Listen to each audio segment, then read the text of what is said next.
ये करीब 1 साल पुरानी बात है। भारतीय सेना को एक सूचना मिलती है कि कश्मीर के अंदर घुसपैठ हुआ है और वहाँ पड़ोसी मुल्क पाकिस्तान से कुछ आतंकवादी यहाँ पर घुस आए हैं। जैसे ये सूचना मिलती है, इसके बाद भारतीय सेना सतर्क हो जाती है और सर्च अभियान चलाना शुरू कर देती है। सर्च अभियान के दौरान ही आतंकवादियों से मुठभेड़ हो जाती है और मुठभेड़ में एक आतंकवादी मारा जाता है। जैसे एक आतंकवादी मारा जाता है तो उसके पास सामान मिलता है और जब सामान को सर्च किया जा रहा था, उसकी तलाशी ली जा रही थी, तो उसमें एक डायरी मिल जाती है और डायरी के अंदर से कई तस्वीरें, कई फोटो मिलते हैं। उन फोटो के अंदर पता चलता है कि वो आतंकवादियों की फ़ोटो थी और उनके पास आधुनिक हथियार होते हैं। अब जो तस्वीर में वो फ़ोटो दिखाए जाते हैं, उन फ़ोटो की जांच पड़ताल करना शुरू कर देते हैं। ऐसा पता चलता है कि उनके अंदर 2 तो कश्मीरी होते हैं और बाकी लोग जो फ़ोटो में दिखाई दे रहे थे वो पाकिस्तानी होते हैं।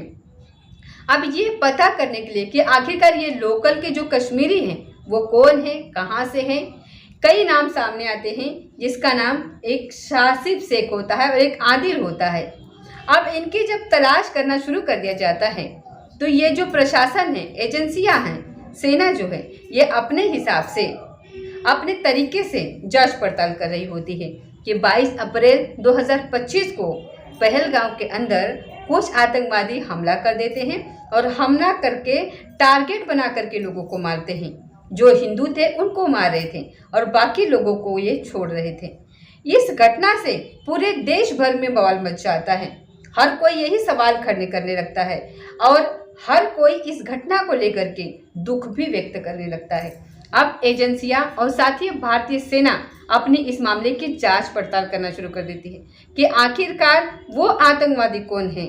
जो 2 आतंकवादी भारत में यानी कि कश्मीर के हैं और साथ ही 3 आतंकवादी इसमें शामिल बताए जाते हैं जो कि पाकिस्तान के हैं, उनको भी ढूंढा जा रहा था और साथ ही जो कश्मीरी होते हैं उनको भी तलाश किया जा रहा था।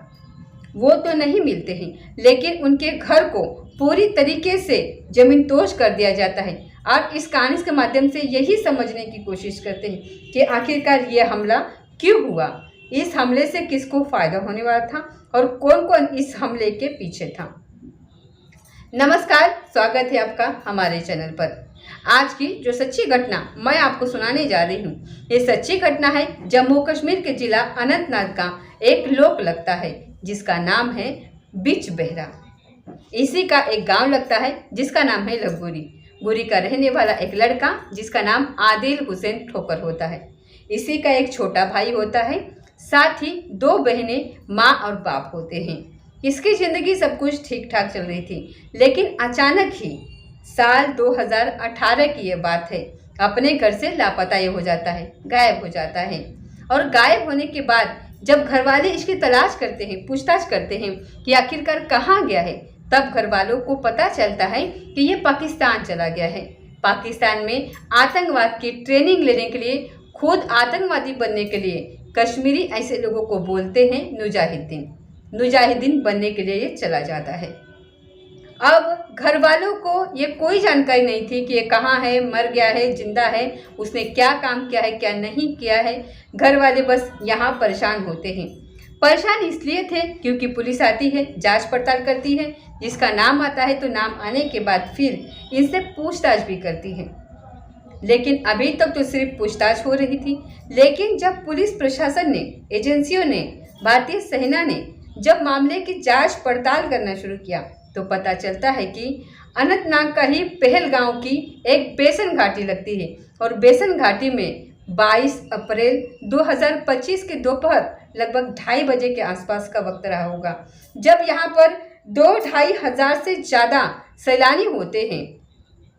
वो यहाँ की घाटियों को, जो मिनी स्विट्जरलैंड था, उसको आराम से देख रहे थे और यहाँ की यादों को, अपने फोटोग्राफ्स को अपने जहन में वो ताज़ा कर रहे थे और अच्छा लुत्फ़ ले रहे थे। और इसी बीच में बताया जाता है कि 5 आतंकवादियों में आधुनिक हथियारों से गोलियां चलाना शुरू कर देते हैं और वो चुन चुन कर ऐसे लोगों को मार रहे थे जिनके नाम हिंदू थे। अब जो मुसलमान थे उनको छोड़ रहे थे, जो कलमा सुना रहे थे उनको छोड़ रहे थे और ये टारगेट कर करके इस तरीके से मारना जब ये लोग शुरू करते हैं तो इन्होंने लगभग 28 लोगों को मारा।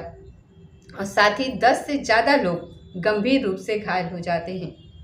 इस घटना के बाद पूरे देश भर में बवाल मच जाता है। हर कोई इसी घटना को लेकर के कई तरीके के सवाल खड़े करता है और इस घटना को लेकर के प्रतिक्रिया आने लगती है और कड़े जवाब देने की बातें होती है यहाँ पर। अब चाहे भारतीय सेना हो या फिर यहाँ की एजेंसियाँ हो, इन्होंने अपना काम करना शुरू कर दिया। जब जांच पड़ताल करना शुरू किया तो जो लड़का जो कश्मीरी होता है और 2018 में जो कि अनंतनाग जिले के गांव उड़ी का रहने वाला होता है, आदिल हुसैन ठोकर, उसका एक फोटोग्राफ एक आतंकवादी के डायरी के अंदर मिल जाता है। अब पुलिस प्रशासन जो होती है, ये जो एजेंसियां होती हैं, ये जांच पड़ताल करना शुरू कर देती है। आखिरकार आदिल हुसैन ठोकर के घर पर छापेमारी की जाती है 24-25 अप्रैल 2025 की रात को जब यहाँ जाकर के जांच पड़ताल की जाती है और ये देखा जाता है तो यहाँ पर एक अचानक से ब्लास्ट होता है। अब इस ब्लास्ट के बारे में अलग अलग प्रतिक्रियाएं आती है मीडिया रिपोर्ट के मारे। तो इस घर में जो सर्च अभियान चल रहा था, तो इसी दौरान यहाँ पर एक ब्लास्ट होता है। एक बम रखा हुआ था पहले से, इसलिए यहाँ पर ब्लास्ट हो जाता है। लेकिन जब मीडिया वालों ने इसकी बहन यास्मीना से जानकारी जुटाने की कोशिश की तो इसमें उसने कहा कि जो इसका भाई है, एक तो जेल के अंदर है और एक आतंकवादी बन चुका है। अब वो कहाँ है, जिंदा है या फिर मर गया है, उसके बारे में कोई जानकारी नहीं है। साल 2018 में वो घर से लापता हुआ था, गायब हो गया था। लेकिन उसकी फोटोग्राफ देखने के बाद ये पता चलता है कि वो मुजाहिदीन बन गया है, यानी कि आतंकवादी बन गया है। उसकी बहनें हैं, उनको भी पुलिस ने उठा लिया इस 22 अप्रैल की घटना के बाद। और जो उसके माँ और बाप है, उनको भी पुलिस उठा करके ले गई। और यहाँ पुलिस ने जैसे ही सर्च अभियान चलाना शुरू किया, इसी बीच में एक ब्लास्ट होता है और ब्लास्ट होने के बाद जो उनका घर था वो पूरी तरीके से तहस नहस हो जाता है।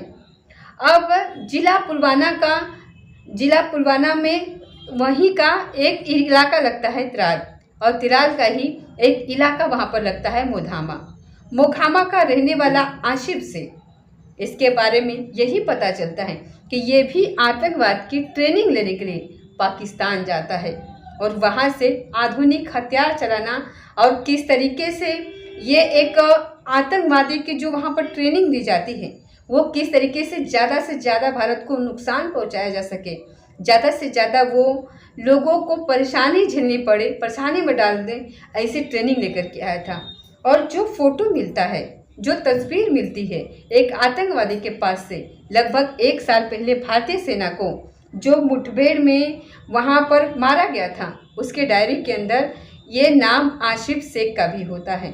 अब आशिफ शेख की जब तलाशकारी शुरू की जाती है, तलाश शुरू होती है, तो जो घर भर के परिवार के लोग होते हैं वो उस वक्त घर पर नहीं थे, लेकिन पुलिस प्रशासन ने अपने तरीके से बुलडोजर चला करके पूरे घर को तहस नहस कर दिया और इसके बारे में भी जानकारी जुटाने की कोशिश कर रहे थे कि आखिरकार इसकी कितनी इन्वॉल्वमेंट है।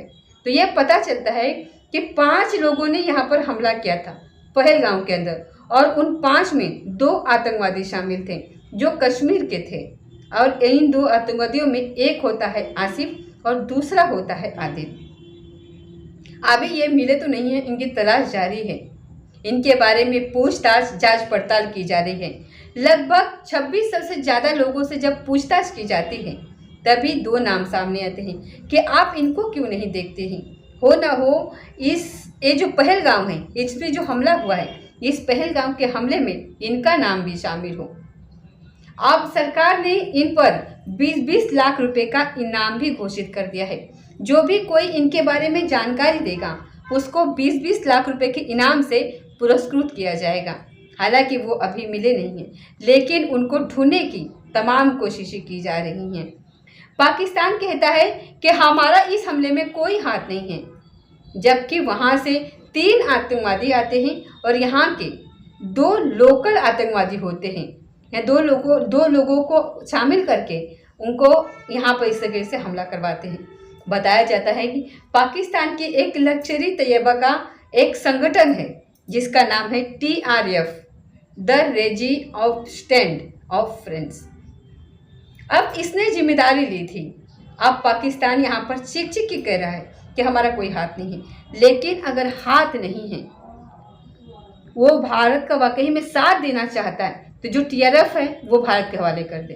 भारत अपना पूछ लेगा कि जब तुम जिम्मेदारी ले रहे हो कि हमने हमला कराया है, तो फिर जाहिर सी बात है कि उसके बारे में एक एक जानकारी जुटाना फिर तो बाएं हाथ करके लग जाता है। अब ऐसे में वो लश्करी तैयारबाज को भी बचाने की कोशिश कर रहा है, जिसको आईएसआई का भी समर्थन मिलता है, सरकार का भी समर्थन मिलता है, और जो टीआरएफ है वह लश्करी तैयारबाज से भी उपजा हुआ एक बीज है जो भारत में वो आतंक फैलाने की, भारत में लोगों को डराने धमकाने की कोशिश करता है। लेकिन ऐसा पॉसिबल नहीं हो पाएगा। अब इस मामले की जांच पड़ताल, मीडिया रिपोर्ट जो है वो जांच पड़ताल करती है कि आखिर इसके पीछे की वजह क्या है। पाकिस्तान इसमें हमला कराने के लिए क्यों दिलचस्पी ले सकता है? जब इसके बारे में सर्च किया गया, जानकारी जुटाने की कोशिश की, तो पता चलता है कि अगर पहले पॉइंट की हम बात करें, जब से यह आर्टिकल 370 हटाया गया है तब से कश्मीर के अंदर एक तरीके से शांति हो गई है। और साल 2024 में जब यहाँ पर विधानसभा चुनाव हुए थे, वो पूरी तरीके से शांतिपूर्ण चुनाव हुए थे। यहाँ कोई बवाल नहीं, कोई हंगामा नहीं, बड़ा ही ठीक ठाक चल रहा था। हालात धीरे धीरे एकदम ठीक हो रहे थे। और जब हालात ठीक हो रहे थे तो यहाँ की जो जनरेशन है, युवा है, या तो पढ़ाई लिखाई में ध्यान लगा रहे हैं, आगे बढ़ रहे हैं, या फिर कारोबार की तरफ आगे बढ़ रहे हैं। और जब लोग कारोबार की तरफ बढ़ते हैं, पढ़ाई की तरफ बढ़ते हैं, तो वो अपने निजी ज़िंदगी में तरक्की की तरफ बढ़ने लगते हैं। और इस तरक्की होती है, इस तरीके की जब तरक्की होती है तो यहाँ पर जब शांति होगी तो दूर दराज के लोग भी यहाँ कश्मीर के अलग अलग वादियों को देखने के लिए आएंगे, चाहे वो सोनमर्ग हो, गुलमर्ग हो, पहलगांव हो, दूध पत्री हो, इस तरीके की जगह को देखने के लिए आएंगे। और जब लोग जाएंगे तो वहाँ से इनकम भी होगी, पैसा भी आएगा और कश्मीर के इंतजाम अच्छे भी होने शुरू हो जाएंगे। लेकिन पाकिस्तान को ये बात बिल्कुल भी नागवार गुजरनी शुरू हो गई, क्योंकि जब जेब में पैसा होता है तो लोग भूखे नहीं होते हैं, और जब भूखे नहीं होते हैं तो उनके मन में कोई खुरापाती दाल नहीं आती। इसीलिए पाकिस्तान अब परेशान हो जाता है और वो इस रणनीति को फेल करने के लिए तमाम कोशिशें करना शुरू कर देता है। इसलिए उसने हमला कराने में कोई कसर नहीं छोड़ी, पूरी दिलचस्पी दर्शाई है इसमें। पाकिस्तान में अंदरूनी इतने मामले हैं, जैसे कि अभी पिछले या कुछ दिनों की बात है, बड़ूच में पूरी की पूरी ट्रेन हाईजैक कर ली जाती है और ट्रेन हाईजैक करने के बाद बहुत सारे लोग मारे जाते हैं। लेकिन एक खबर कानो कान किसी को पता नहीं लगने दी, लेकिन मीडिया ने इस चीज़ को खोदना शुरू कर दिया और जो वहाँ के अलगाववादी जो होते हैं उन्होंने इस मामले में जब बताना शुरू किया तो जाहिर सी बात है पूरे दुनिया में ये कहानी फैल जाती है। यदि हम पाकिस्तान के अंदरूनी मामलों की बात करें तो साल 2023 में 30 जनवरी की ये बात है, मस्जिद में एक ब्लास्ट होता है और ब्लास्ट में ये पेशावर में हुआ था। लगभग 84 लोग मारे गए थे। इस तरीके के वहाँ पर अंदरूनी मामले हैं जो आपस में लड़ाई लड़ने लगते हैं, बम वगैरह हमले करते रहते हैं, लोग मरते रहते हैं। 17 फरवरी 2023 की ये बात है। इसमें कराची में ही एक आत्मघाती हमला होता है, एक गोलीबारी होती है जिसमें 4 लोग मारे जाते हैं। 6 मार्च 2023 को एक कच्ची एक जगह लगती है, वहाँ पर 9 लोग मारे जाते हैं। और 30 जुलाई 2023 को खार बाजोर में एक आत्मघाती हमला होता है और उसमें भी 63 लोग मारे जाते हैं, यानी कि 63 लोग बेकसूर बेमतलब आत्मघाती हमला होता है और उन्हें मार दिया जाता है। 19 अगस्त 2023 को उत्तरी बलूचिस्तान में एक बम विस्फोट होता है, वहाँ 11 लोग मार दिए जाते हैं। इस तरीके के वहाँ पर अंदरूनी मामले हैं पाकिस्तान के अंदर। 30 जनवरी 2024 की ये बात है, एक बम विस्फोट होता है और यहाँ पर ये सीवी के अंदर हुआ था। और मुस्तंग में एक होता है 29 सितंबर 2023 को, जिसमें 60 लोग मारे जाते हैं। इस तरीके की संख्या है। ये तो बहुत बड़े बड़े मामले हैं जो हम ढूंढ करके निकालने की कोशिश किए हैं। लेकिन एक 11 मार्च 2025 को एक सिरबी में हुआ था आत्मघाती हमला, जिसमें 26 लोग मारे जाते हैं। 28 फरवरी 2025 को नौशेरा में बम ब्लास्ट होता है, जिसमें 7 लोग मारे जाते हैं। 9 नवंबर 2024 को क्वेटा में आत्मघाती हमला होता है, जिसमें 62 लोग मारे जाते हैं। इस तरीके के अंदरूनी मामले पाकिस्तान के अंदर आए दिन बम ब्लास्ट होते रहते हैं। अब यहाँ पर महंगाई बेहिसाब बढ़ रही है, कर्ज भी बेहिसाब बढ़ रहा है, देश बर्बादी के एकदम तगार पर जा रहा है। अब वहाँ की आवाम, वहाँ की जनता सरकार से, सेना से सवाल न कर बैठे, इसलिए वो अपना ध्यान हटाने के लिए, लोगों का ध्यान हटाने के लिए कुछ भी करते रहते हैं, कश्मीर की तरफ ध्यान भटकाते हैं ताकि लोग कश्मीर की तरफ ध्यान दें और उनके जो अंदरूनी मामले हैं उस पर लोगों का ध्यान न जाए। ये बात इसलिए भी कही जा रही है क्योंकि अगर तीसरे पॉइंट की हम बात करें तो 16 अप्रैल 2025 को इस्लामाबाद में एक कॉन्फ्रेंस चल रही होती है, जिस कॉन्फ्रेंस में मिलिट्री के चीफ होते हैं जिसका नाम आसिफ मुनीर होता है। और आसिफ मुनीर ने बातचीत करते हुए इतना भड़काऊ भाषण दिया था जिसने कहा कि कश्मीर पाकिस्तान के गले की नस है, अगर कोई इंसान के गले की नस दब जाए तो वो मर जाएगा, इसलिए कश्मीर उनका है और उनका ही रहेगा। इस तरीके की बातें उन्होंने ऐसा बोलना शुरू किया कि उनके भाषण में ये लगे कि हिंदू और मुसलमान कभी एक नहीं हो सकते, वो अलग हैं, ताकि भारत के हिंदू और मुसलमान भी आपस में लड़ने लगे। उन्होंने कश्मीरियों को बरगलाने की पूरी कोशिश करना शुरू कर दिया, लेकिन जिस तरीके के फिलहाल वर्तमान में अब हालात अच्छे होने जो शुरू हुए हैं, कश्मीरियों का मन अब काम धंधे में लगने लगा है, टूरिज्म में लगने लगा है, उस ध्यान को हटाने के लिए इस तरीके के जो मिलिट्री चीफ हैं, जो आसिफ मुनीर है, उन्होंने ये भी यहाँ पर कहना शुरू कर दिया कि हम ये जो लड़ाई है, ये जो संघर्ष है उन कश्मीरों का, उसमें हम आपका साथ देंगे। लेकिन साथ देने की वो बात करते हैं पर कुछ ऐसा हिस्सा है कश्मीर का जो पाकिस्तान के कब्जे में, लेकिन उस कब्जे को वो कभी नहीं छोड़ता, उससे वो कभी आज़ाद मुल्क घोषित कराने की कोशिश नहीं करता पाकिस्तान। लेकिन हाँ, यहाँ के बारे में वो ऐसे अनाप शनाप बातें करके, ज़रूर उल्टी सीधी बयानबाजी करके ये सब करता रहता है। और इसके पीछे ये बताया जाता है कि आसिफ मुनीर की जो पीछे की वजह है वो ये है कि साल 2025 में उस व्यक्ति का रिटायरमेंट होने वाला था, मिलिट्री चीफ से वो रिटायर होने वाला था, लेकिन उसने इस तरीके की जो अनाप शनाप बयानबाजी की, उसके बाद लोगों को जो बरगलाया, वो उसके बाद वहाँ की सरकार को उसने खुश किया और उसके सरकार ने 2027 तक उसका कार्यकाल बढ़ा दिया, कुछ इसी तरीके से। लेकिन हमले जो हैं वो क्यों कराए गए, इसके पीछे की अगर हम और बात करें, जैसे ये कश्मीर के अंदर टूरिज़्म बढ़ा है और टूरिज़्म बढ़ने के बाद अगर हम बात करें तो 2024 का यह आंकड़ा कहता है कि 2,35,00,000 के आसपास जो लोग हैं वो यहाँ पर इस तरीके से भारत के अलग अलग हिस्सों के, चाहे वो जम्मू के हो, चाहे वो किसी भी महाराष्ट्र के हो, उत्तर प्रदेश के हो, किसी भी राज्य के हो, पश्चिम बंगाल के हो, कर्नाटक के हो, अलग अलग प्रदेशों के, तमिलनाडु के हैं, ये यहाँ पर आते हैं। जो भी कोई व्यक्ति अगर आएगा तो जाहिर सी बात है पैसे खर्च करता है, होटल बुक करता है, खाना खाता है और इसी तरीके से वहाँ के लोगों का कारोबार बढ़ता है। और जब कारोबार बढ़ता है तो इनकम बढ़ती है और जब इनकम बढ़ती है तो उस प्रदेश की स्थिति यानी कि कश्मीर की स्थिति बहुत ज़्यादा अच्छी हो जाती है।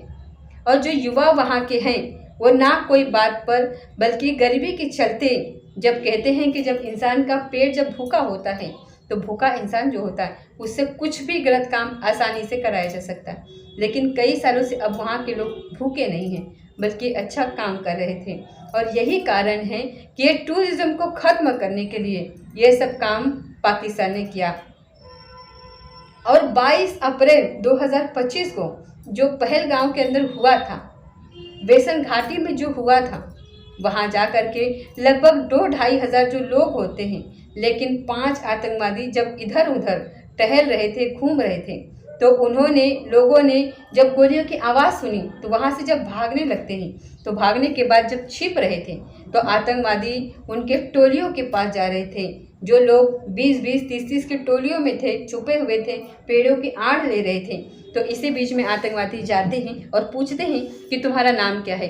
नाम बता जो रहे थे तो ठीक है, पर जो कलमा बता रहे थे वो अगर ठीक है, तो अगर देख रहे थे कि ये हिंदू हैं तो फिर उसको चुन चुन कर मार दिया जाता था। और यही कारण है कि आपस में हमला कराने के पीछे यही वजह रही कि शायद हिंदू और मुसलमान आपस में लड़ बैठेंगे, कश्मीर में यहाँ पर फिर कोई घूमने फिरने के लिए आएगा नहीं, और कश्मीर की स्थिति पहले जैसी हो जाएगी, जिसे पहले कभी हुआ करती थी। और इसीलिए जब पहले जैसी स्थिति हो जाएगी तो कुछ थोड़ा सा लालच देकर के किसी को भी आराम से रास्ते से भटकाया जा सकता है। पाकिस्तान की कुछ इस तरीके की चाल बटी रही है। अब इस बीच में ऐसे वक्त में हमला हुआ जब अमेरिका का उपराष्ट्रपति जी.डी. वेंस भारत में घूमने के लिए आए थे। और जाहिर सी बात है, जब कोई विदेशी यहाँ घूमने के लिए आएगा तो मीडिया भी आएगा, कवरेज करेगा। इधर कश्मीर में जब यह हमला होता है और ये पूरी दुनिया भर की मीडिया इसको कवरेज करती है, तो कहीं ना कहीं विदेशी सैलानी इंडिया के अंदर ना आए, ये दिखाने के लिए, ये डर पैदा करने के लिए, शायद इसीलिए ये हमला कराया गया था। पाकिस्तान भले ही अपने मंसूबों को कितने भी पूरी करने की कोशिश करे, लेकिन भारतीय सेना और यहाँ की एजेंसियाँ अब इस मामले में जी तोड़ कोशिश कर रही हैं। और जितने जल्दी हो सकेगा, जिस तरीके से आदिल का और आसिफ के घर को पूरी तरीके से हटा दिया गया, जमींदोज कर दिया गया, आगे उन्हें सबक सिखाने के लिए तमाम कोशिशों की तैयारी की जा रही है। और जल्द से जल्द इस आतंकवाद को ख़त्म करने के लिए भारत की सरकार ने भरोसा दिलाया है। जैसे विपक्ष ने भी कहा है कि हम तुम्हारे साथ हर तरीके से बिल्कुल साथ हैं। और अमित शाह ने मुख्यमंत्रियों की मीटिंग लेने के बाद ये ऐलान कर दिया कि जितने भी लोग यहाँ पाकिस्तानी हैं उनको यहाँ से जल्दी निकाल दीजिए, रफू चक्कर कर दीजिए, यहाँ से उनको चलता करिए। तो दोस्तों, ये थी आज की सच्ची घटना। अगर इस तरीके से होगा, भारत की सरकार अपना पूरा कड़ा रूप अपनाएगी, तो पाकिस्तान जाहिर सी बात है अब दब जाएगा और जो उसके मंसूबे हैं वो उस मंसूबों को कभी पूरा नहीं कर पाएगा। और ऐसी स्थिति में जो कश्मीरियों के साथ एक दो मामले हुए, जैसे पंजाब में एक लड़की के साथ बेवजह मारपीट की जाने लगी, जो कि कश्मीरी लड़की थी और पंजाब में मारपीट हो रही थी, तब वहाँ के लोकल लोगों ने जाकर के समर्थन किया, कहा कि इस बेटी का क्या कसूर है। ऐसी स्थिति में कश्मीर की बहुत बड़ी संख्या में लोग ऐसे होंगे जो भारत के अलग अलग हिस्से में होंगे। ऐसी स्थिति में वो बहुत ज़्यादा डरे होंगे, सहमे होंगे।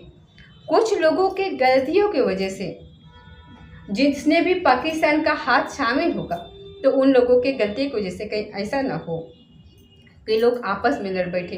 तो इसलिए लड़ने की बिल्कुल भी ज़रूरत नहीं। ऐसे वक्त में सब लोगों को एक साथ खड़े होने की ज़रूरत है, एक मुट्ठी बनने की ज़रूरत थी। दोस्तों, इस पूरे घटनाक्रम को सुनने का उद्देश्य किसी को परेशान करना नहीं है, किसी का दिल दुखाना नहीं, बल्कि आपको जागरूक करना है, आपको सचेत करना है और आपको ये बताना है कि इस समय जो ये आतंकवादी हमला हुआ है, तो इस समय विपक्ष को भी एक हो जाना चाहिए, क्योंकि ये हमारे देश की लड़ाई नहीं है। हमारा विपक्षी जो है, जो हमारा दुश्मन है, उससे लड़ाई करने का समय आया है। तो इस समय परिवार आपस में कितना भी फूट पड़ती है परिवार में, लेकिन जब किसी पड़ोसी से झगड़ा होता है, किसी बाहरी व्यक्ति से झगड़ा होता है, तब पूरा परिवार एकजुट हो जाता है। इसी तरह इस समय सारे विपक्ष को एक होकर के इस आतंकवाद के खिलाफ लड़ना चाहिए, क्योंकि ये देश के जो विपक्ष हैं ये तो आपस में परिवार है, लेकिन इस समय इस परिवार को इस तरीके से मिल करके लड़ने की ज़रूरत है। तो दोस्तों, ये थी आज की सच्ची घटना। मिलते हैं अगले किसी सच्ची घटना के साथ। तब तक जय हिंद, जय भारत।